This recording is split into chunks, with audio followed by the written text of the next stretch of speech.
Fortunate to have Greg Gilbert with us. He is, for over 40 years, he's been taking pictures for the Seattle Times, but they're way more than pictures. These are the kinds of photographs that are not only award-winning, but the kinds that create memories for you, for your entire life. Anyway, if you wanted to find out more photography from Greg, go onto the Seattle Times website. But also, you're going to be able to see this show again. Go to YouTube, Public Exposure Scan. We'll get it up here pretty soon, and you'll be able to see this show again and some great photography. And a note to the booth, I'd love to be able to go over these beauty shots, but we're going to have to skip over them because I want to go to some shots of people. There's a very, very touching photograph that you have. Describe the setting. This was the death of the man on the right that is hugging his daughter. His son was killed in Afghanistan, and there was a motorcade of firefighters from across the county in salute in a long line of cars. He arrived at the funeral home with accompanying his son, his daughter. That's his daughter there. These are very, very difficult assignments to do. You don't want to intrude, and yet it's something you want to show the public. You want to share this with everyone else. You don't use a wide-angle lens and get up close. You stand back, and hopefully you're in a right spot, and try and be as inconspicuous as possible. The next day, the family called, and I was afraid that they were going to say, wish you hadn't taken that picture, but they called and they said, thank you very much, we appreciate the photo. So it's always a painful thing to do, but at the same time, it's an emotion that you need to document sometimes. Yeah, because the rest of us who kind of need to know that there's huge pain that happens from war. Right. Quite frankly. This next photo, I'm not sure how to describe it. I think it speaks for itself. Or does it? This was this boy, I believe, was in the first grade. It was a state competition chess match with various age groups. It's in a large gymnasium, and there's tables in different spots. And so I'm walking around looking for a photo, and here is this kid just sitting there like that with his hands up, and here's the gift, and you just quickly turn and shoot, and you didn't have to do anything but just push the button and be there. And be there. Speaking of being there, again, this is another unexplainable photograph that it sort of explains itself, I guess. This was a reader tip. A reader called in and said, you've got to go out to SeaTac Airport. At Christmas time, this Santa Claus was there inside the security area, entertaining kids with parents with kids that were changing planes or whatever. And so, of course, everyone that goes through the line has to have a ticket. So I didn't have a ticket, so I got special permission through the airport people. And so we got around to the side where the Santa Claus is being frisked. And so even Santa Claus gets frisked. So he wasn't a ho-ho-ho in that one.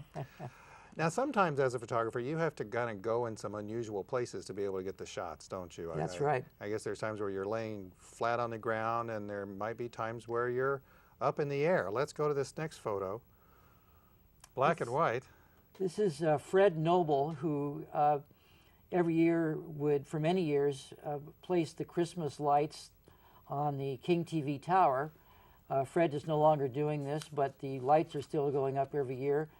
I like to take photos that put readers in spots and make them say, gee, how did you get that? Or, yeah, wow. Pretty much. How did you get that? So they lifted me up in a crane, and then I'm holding on for dear life with one arm around a pillar on the corner of this TV tower. And Fred is walking across with no harness, no nothing. It was a cold, howling, blowing day. Remember, you can kind of see his coat's kind of blowing out there. Yeah. And then, of course, there's the skyline behind. So how high up in the air were you there? I don't know. High enough, huh? High enough, yeah. Probably 400 feet, something like that, 300 or 400 feet. So that if someone had slipped, it would not have been a pleasant landing? No, Not at all. You know, I think we've got time to go back to a couple of those beauty shots. Do we have time to go back to the shot of the boat? If we could possibly do that, that would be. This is an amazing photograph. Thank you. I did this on vacation. That is my rowboat. I have a 1926 vintage motor yacht, and this is the shore boat that goes with it. It's a 1930s lapstrake 10-foot dinghy that I've totally restored.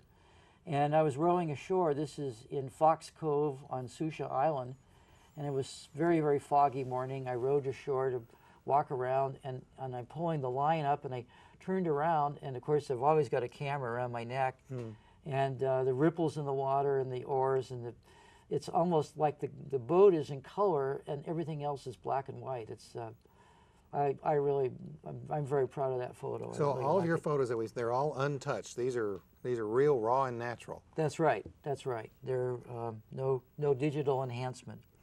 Can we go to the next shot? Because this is, I mean, we all have to have beauty shots, and my goodness, you know, I see sunsets like this sometime, but you know, this is just amazing. This was the ferry coming in. As I mentioned earlier, I commuted from Bainbridge. This is a ferry coming in. Actually, this is a sunrise. Looking eastward.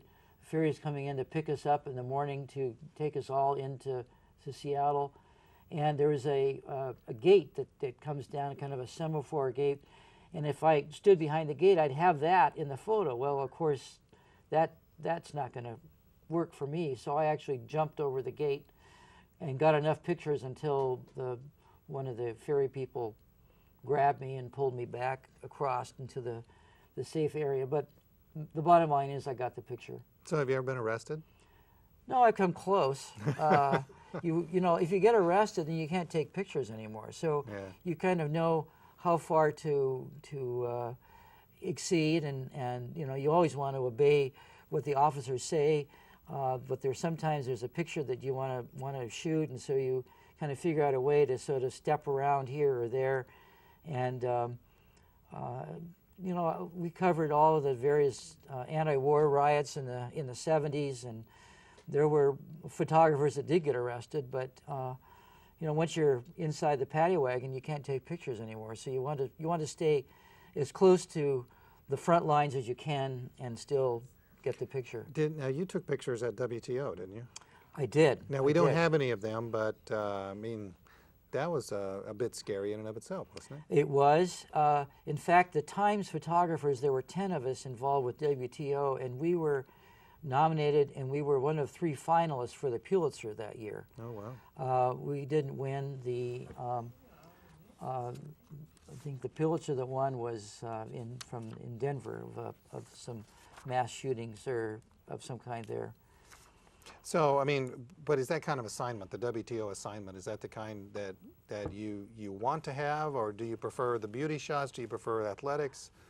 Or? You know, it's all wonderful. It's all fun. I like people, but then again, too, you know, I love to shoot a beautiful photo just to entertain the readers. We are informers as well, I feel, as entertainers, and we do all the different kinds of things, all different kinds of photography that serve our readers in different ways. We're going to take